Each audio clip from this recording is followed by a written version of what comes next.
Eny ary tompoko vavy sy tompoko lahy mbola faly miarahaba isika rehetra manaraka an'ity chaîne ity amizao andro hariva izao ary hizara vaovao moa ny antony hahatongavantsika eto ary izay ihany koa moa ny ahafahantsika mifampitafatafa. Mialohany izany zavadrehetra izany dia aza adino aloha ny miabone ny chaîne antsika ary mametraka ny commentaire indrindra manisy like ny video ihany koa. Ndao ary mialohany hanarantsika izany vaovao izany.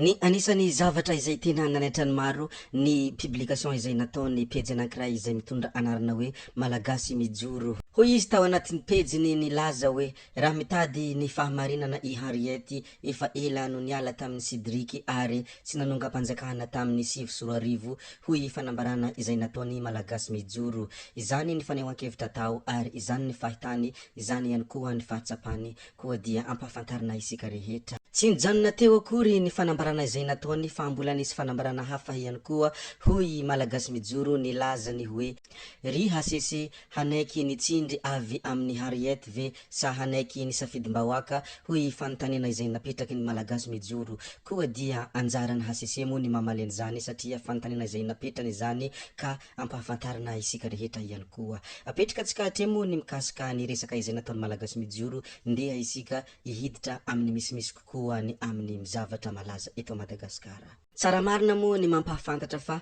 anisany antony nahatonga olona niteraka resabe ny fanambarana izay nataony ity ministra teo aloha hajaina ity. Hoy ny fanambarana izay nataony hoe izaho indray aloha dia hoeo anilany rehetra izay mitady ny fahamarinana mandrakariva ary matoky fa misy ny marina eto amin'ity firenena ity ary misy ny lalàna natao ho hajaina hoy kandida Lalatina Rakotondrazafy. Rehefa namoaka io soratra io ny tenany ka teo no nahatonga ireo olona niresaka niteraka resabe ary indrindra nahatonga ny malagasy mijoro nilaza hoe raha mitady ny fahamarinana ianao dia efa hela niala any Sidriky ary tsy nanonga-panjakana tamin'ny 2024. Tsy hay moa ny tsy resaka aniny Ray aman-dreny hajaina iny satria anisan'ny tena malaza ao anatin'ny tambanjotran-tserasera ary anisan'ny tena malaza ihany koa eto a Madagasikara iny ramatoa hajaina iny. Apetrakatsika ny mikasika aniny ndeha isika hiditra amin'ny vaovao hafa indray. Ity indray dia anisan'ny vaovao tsara ary anisan'ny vaovao mahafinaritra ihany koa. Handray anjara amin'ny Coupe du Monde des traiteurs 2024 andiany fahasivy i Madagasikara ka ifensoa Rahajamalala sy Ibodo Rakotovao no hisolitena atsika malagasy amin'izany ary isefolailena Ravelomanana no koatsy hanaraka azy ireo amin'ny 1 ka hatramin'ny 5 Janoary 2024 ho avy izao no hanatanterahana ity fifananana ity any Lyon ka anisan'ny vaovao tsara izany araka izay niteneniko teo, anisan'ny vaovao mahafinaritra satria handray anjara amin'ny Coupe du Monde des traiteurs amin'ny 2025 i Madagasikara. Rehefa vita ny mikasika an'izay ndeha isika hiditra amin'ny vaovao izay tena maliana olona ihany koa ny mikasika ilay solombavambahoaka izay tena nalaza teto amin'ny boriboritany fa efatra tsy aiza moa izany fa Antananarivo. Nanao fanambarana ny tenany hoe vaovaon'ny fifidianana nanao tatitra tamin'ny mpanao gazety ny kandida telo teto amin'ny 4e arrondissement ho izy nialatsiny fa tsy afaka ny faefatra fa point de presse nataony député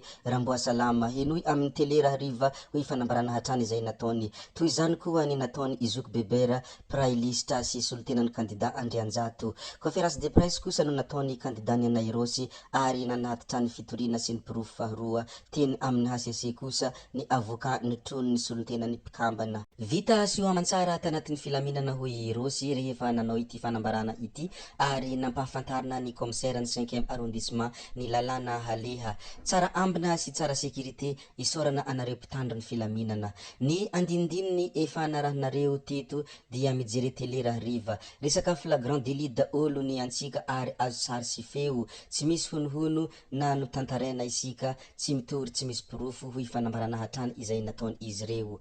Vita tompoko hoy izy ndeha hikarama any Andolofotsy any indray aloha raha misy mitady. Izany ny fanambarana izay nataony. Miandry ny valiny ampitoniana dia eo indray isika mahita izy. Izany moa ny fanambarana izay nataony député malaza indrindra eto a Madagasikara indrindra ao Antananarivo amin'ny 4e arrondissement. Izany moa ny fanambarana koa dia andrasantsika ihany koa ny tohin'ny tantara ary isika raha ty moa dia manaraka ny zavamisy indrindraindrindra manaraka ny fizotrany zavadrehetra izay mandalo eto amin'ny firenentsika.